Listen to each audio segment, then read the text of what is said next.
Good evening.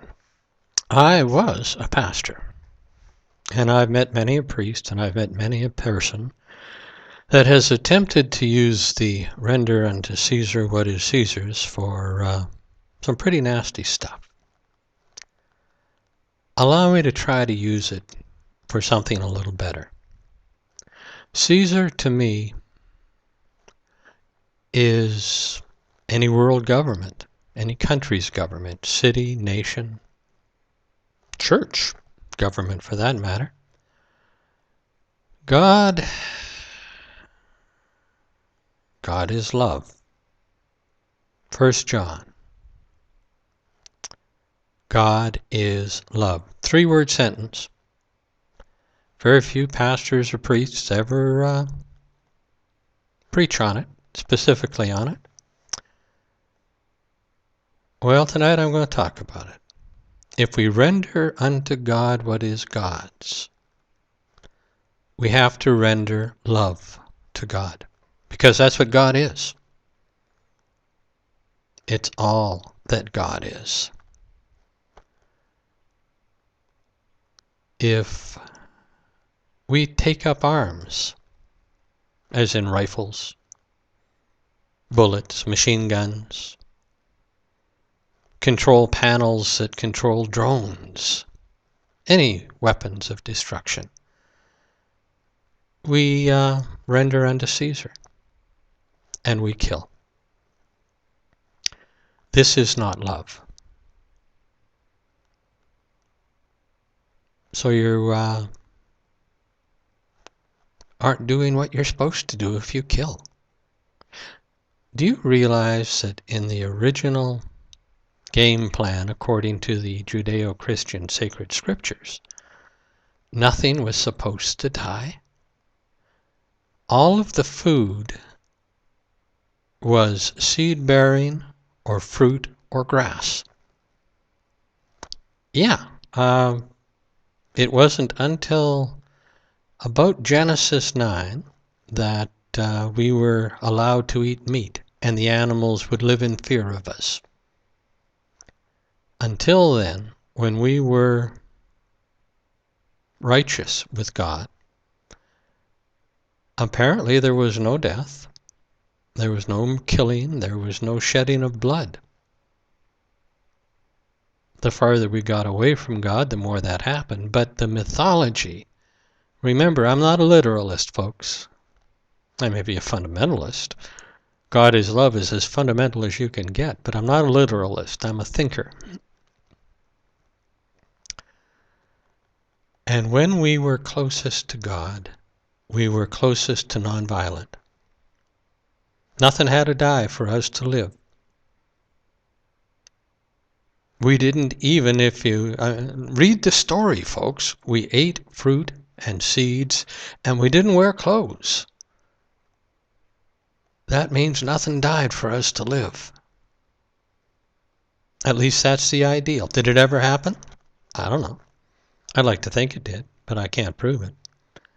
But to render unto God is to render love. We don't do that by killing.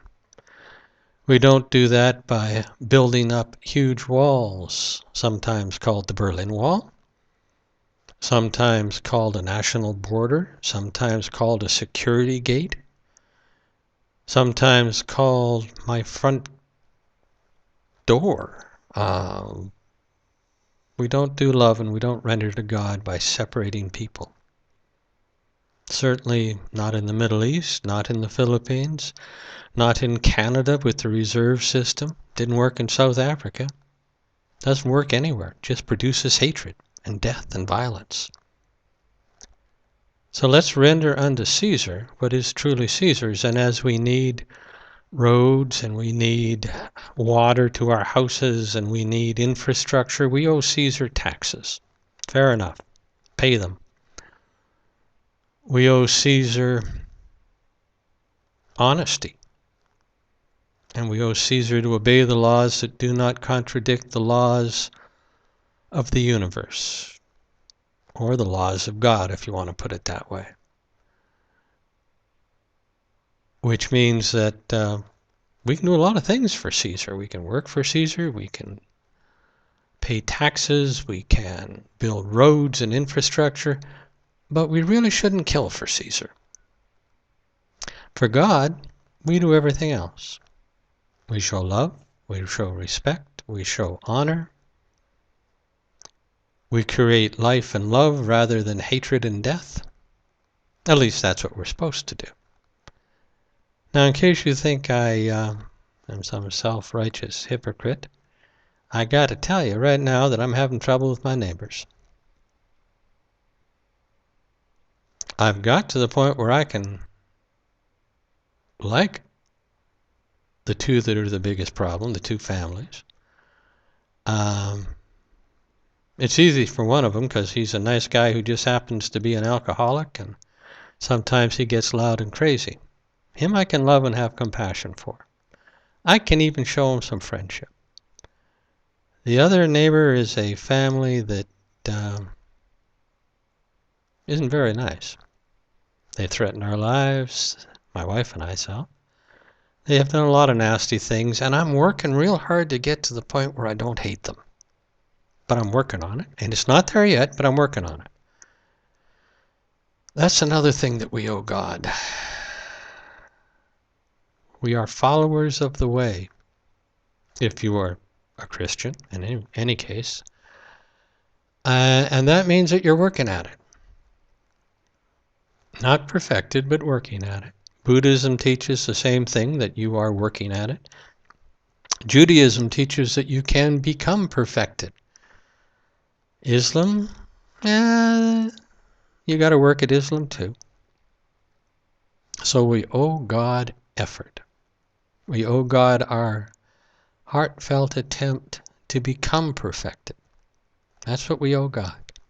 And I'll get back to the original statement, you don't get perfected by killing people. Until we start to actually live the life that this verse calls us to, our world's in deep trouble. Think about it, folks.